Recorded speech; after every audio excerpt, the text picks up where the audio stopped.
Hello, and welcome to the Velvet Lantern. I'm Lucas, and tonight I invite you to leave the noise of the day behind. Take a slow, gentle breath in, and softly let it go. Allow your shoulders to relax, your thoughts to grow quiet, and your heart to drift into a peaceful world of moonlight, warm lanterns, and whispering forests. Tonight's story is The Little Lantern Keeper of Willow Creek.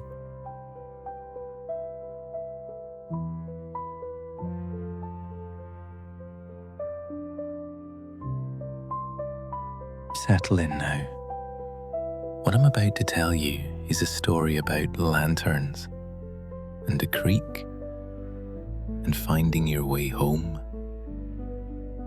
There is an hour just before the stars come out, a soft blue-grey moment when the world holds its breath between day and night. Farmers call it the gloaming, that last tender pause before darkness fully falls. Children call it the time for wishes, but the people who live along Willow Creek call it the lantern hour, because that is when she appears. Her name is Elara, and she has lived her whole long life in a cottage on the hill above the creek.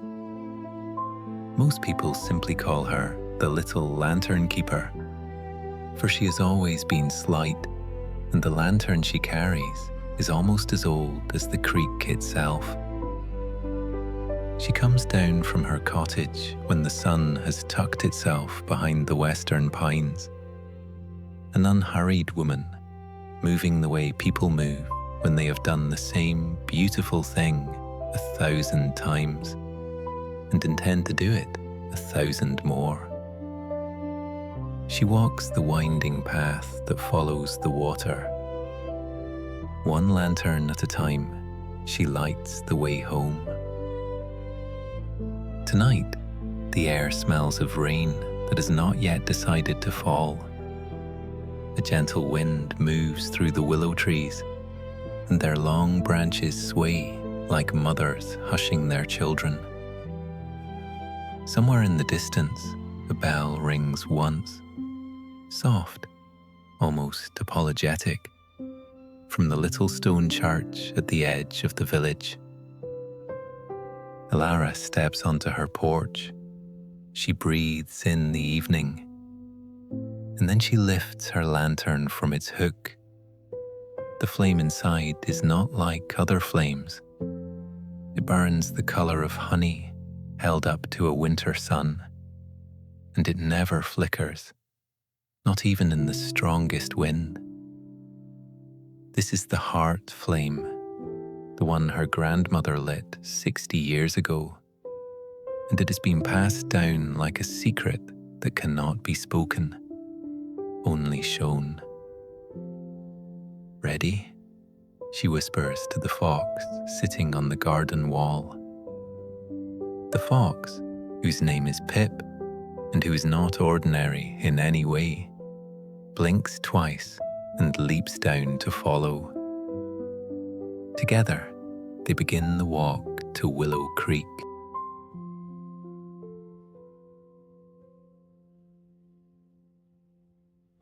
Willow Creek is not a large river.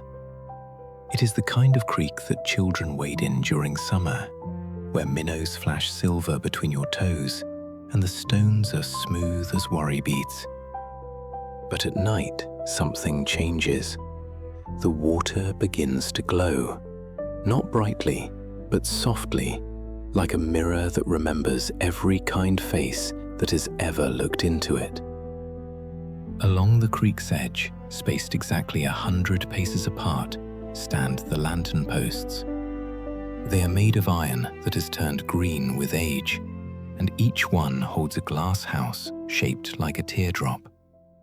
During the day, they are empty and quiet, but at night, Elara fills them with light.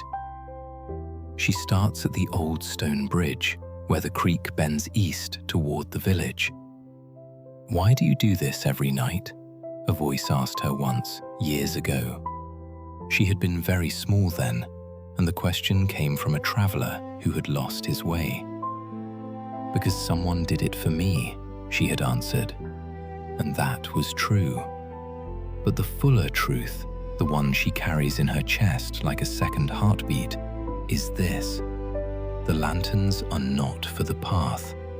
The path is easy enough to see, even without light. The lanterns are for the heart. They tell the lonely and the tired and the lost that someone, somewhere, has not forgotten that they are walking. Tonight, as Elara lights the first lantern, she feels the familiar warmth spread through her fingers. The flame catches, and the glass house fills with a glow that spills across the water like melted gold. Pip the fox sits at her feet and lets out a small, satisfied sigh.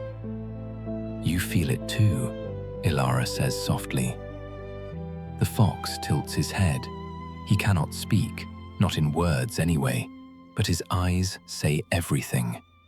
This is good. This is right. Keep going. So she does.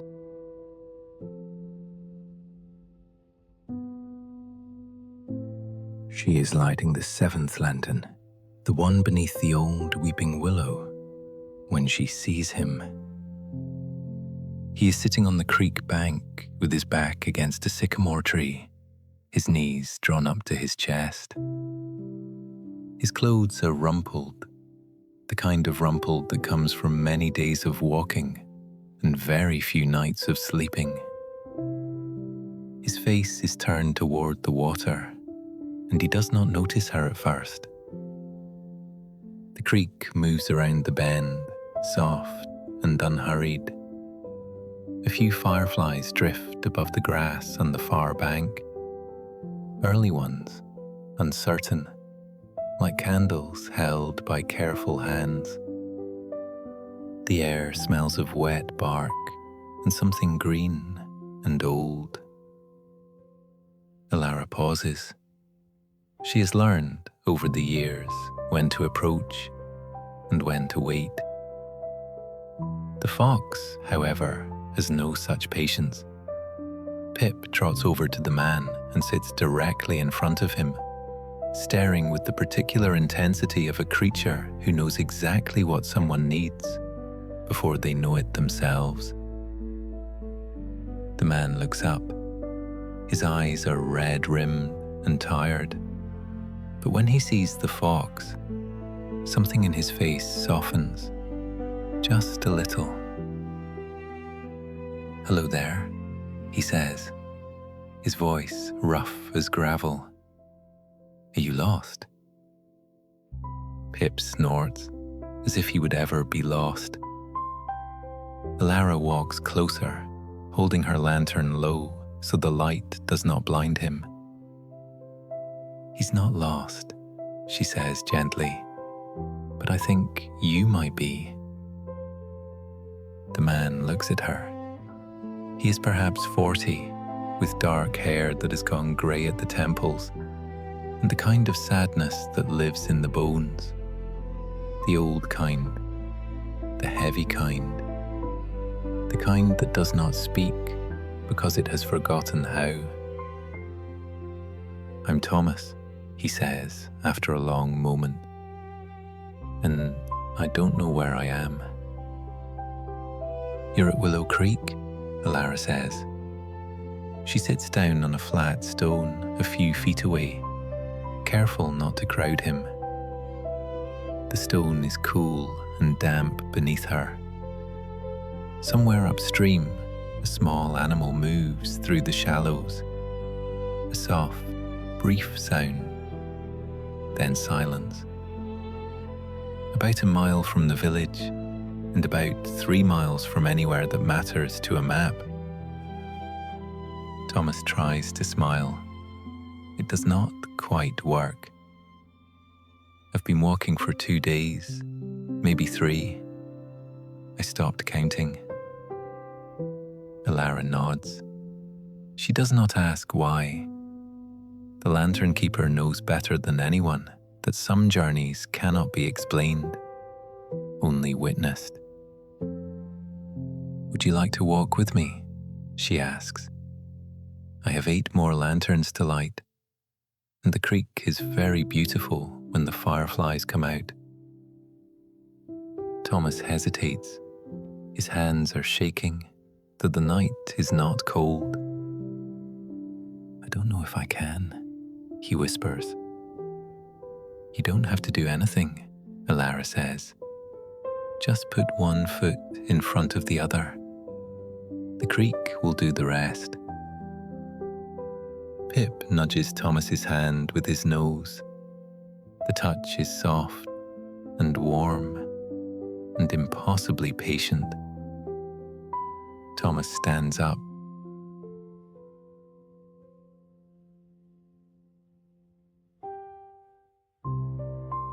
They walk in silence for a while. Elara lights the lanterns one by one, and each time the flame catches, Thomas watches as if he has never seen light before. The 8th lantern stands near an old mill wheel that no longer turns. The 9th is tucked between 2 birches whose bark glows silver in the dusk. The 10th is special. It hangs above a pool where the creek widens and slows, so still that the water becomes a perfect mirror. And in that mirror, you can see the stars, not just the ones in the sky, but the ones that have fallen and chosen to live in the creek instead. The air here is different, cooler, quieter. The kind of quiet that feels intentional, as though the trees have agreed to hold their breath. This is the pool of Starlight, Elara says softly. My grandmother used to bring me here when I couldn't sleep. She said the stars in this pool are the ones that heard wishes and decided to stay close, just in case someone needed them. Thomas kneels by the edge of the pool. The moss beneath his hands is soft and damp. His reflection looks back at him, a tired man with hollow cheeks and eyes that have cried too much and too often. I don't know if I have any wishes left, he says. Elara sets her lantern down on a mossy rock. The flame casts gentle shadows that dance across the water like dreams. Wishes don't leave us, she says. They hide. Sometimes they hide so deep we can't feel them anymore. But they're still there, waiting for the right moment to come out. Pip curls up on a patch of clover and watches. The fireflies are beginning to rise from the grass, tiny lanterns of their own, green and gold, and flickering like laughter. Thomas is quiet for a long time. The water moves, barely. A single firefly drifts over the pool and lands on a reed at the water's edge, then goes dark. Then, so softly that Elara almost misses it, he speaks. I had a daughter. Her name was Lily. She loved the stars. She left last spring, not because she wanted to, because her body gave up before her heart did. And I've been walking ever since, trying to find a place where it doesn't hurt so much. The creek makes a soft, sympathetic sound as it flows over the stones. I don't know if I can light a lantern for her, Elara says carefully. But there is something I can show you. She reaches into a small pouch at her belt and pulls out a single candle. It is no bigger than her thumb, and its wick is made of something that looks like moonlight woven into thread. Every lantern keeper carries these, she says. They're called memory candles. You light one when you need to let something go, not to forget it, but to send it somewhere safe. She holds the candle out to Thomas. What do I do? He asks. Think of Lily. Think of one memory, the smallest one, the quietest one, and then light the candle and let it float on the pool. The stars will take it where it needs to go. Thomas takes the candle. His hands are no longer shaking. He closes his eyes and his lips move slightly, talking to someone only he can see. Then he lights the wick. The flame that rises is not yellow or orange. It is the softest blue, the color of twilight on a winter evening, the color of remembering and releasing all at once. He bends down and sets the candle gently on the surface of the pool. It floats, and as it floats, the water around it begins to glow, not just with starlight, but with something deeper, something that looks like 100 small lights rising from the depths to meet the candle and carry it away. Thomas watches until the candle drifts to the center of the pool and becomes indistinguishable from the stars reflected there. And then he does something he has not done in a very long time.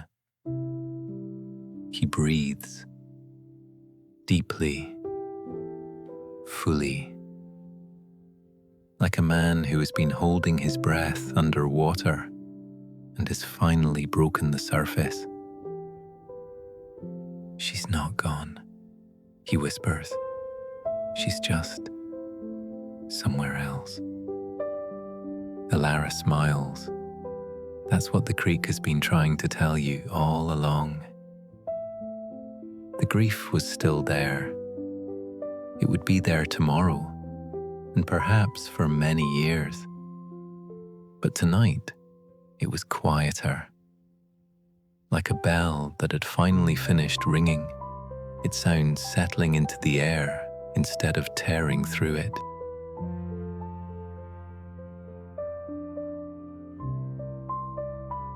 They walk the rest of the path without speaking. But the silence is different now. It is not the silence of two strangers avoiding each other. It is the silence of two people who have understood something important and do not need to explain it. The last lantern hangs at the end of the creek, where the water disappears into a small, round pond, surrounded by cattails. Elara lights it with a gentle touch, and the flame burns brighter than all the others. A beacon for anyone still walking in the dark. The cottage is just up the hill, she says, pointing to a small stone building with a roof of moss and a chimney that releases a thin ribbon of smoke. The fire is always burning, and I have tea that tastes like honey and forgetting. Thomas follows her up the path. The fox trots ahead, clearly in charge of the whole operation. Inside, the cottage is small and perfect. A fireplace crackles with flames that are both blue and gold. A kettle sings on a hook above the coals. There are bookshelves filled with worn volumes, and a window seat piled with quilts, and the smell of something baking. Bread, perhaps, or comfort. Elara pours tea into 2 clay cups. The liquid is the colour of autumn leaves, and when Thomas drinks, he feels warmth spread from his chest to his fingers to the tips of his toes. "What happens now?" he asks. Elara settles into a rocking chair across from him. Pip leaps into her lap and makes a low, steady sound, something between a hum and a sigh, and curls into a tight circle. "Now you rest," she says. "Tomorrow, if you want, you can help me light the lanterns. Or you can sit by the creek and watch the fish. Or you can walk back to the village and find a new life there. The only rule is that you don't have to decide tonight." Thomas looks into his cup. The tea leaves at the bottom have formed a shape that looks like a small, open hand. "Can I stay for a while?" he asks. Elara's smile is the warmest thing he has seen in months. "The cottage has never turned anyone away," she says, "and it's not about to start now."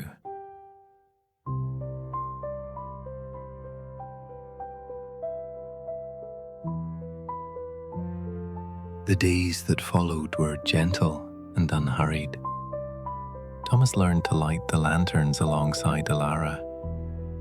He learned to listen to the creek and understand the soft language of the water. He learned that grief does not disappear, but it can shrink, like a large coat that once swallowed him whole, now hanging loosely on his shoulders, still there, but no longer crushing. And on the last night of his stay, because all stays, even the longest ones, eventually turn into leaving, he stood on the bridge with Elara and watched the lanterns flicker along the creek like a string of quiet stars. "You'll come back," she said. It was not a question. "I'll come back," he promised, and he meant it. He walked down the hill as the moon rose, and the lanterns burned behind him. And for the first time in a very long time, he was not walking away from something. He was walking toward it. And now, dear listener, the night has grown deep and still. Perhaps you are lying in your own bed, your breath a little slower than it was when we began. Perhaps your hands have uncurled. Perhaps your shoulders have settled. Perhaps your heart has been carrying something heavy, a memory, a loss, a worry that has no name. Perhaps you did not know you needed a lantern until this very moment. But the lanterns of Willow Creek burn for everyone. They burn for the tired and the lost and the brave who keep walking, even when they cannot see the path. And somewhere, in a cottage on a hill, a fire crackles and a kettle sings, and a small woman with a honey-coloured lantern is keeping the light on, just in case you ever need to find your way home. So close your eyes now. Let the sound of my voice become the sound of the creek, soft and steady and sure. Let your breath slow like the tide going out, like the last note of a lullaby fading into silence. The stars are watching over you. The willow trees are whispering your name. And the little lantern keeper has lit a flame just for you. Small and warm and patient, burning through the night until morning comes. You are safe. You are held. You are exactly where you need to be. Sleep well, dear heart. The lantern never goes out. Good night.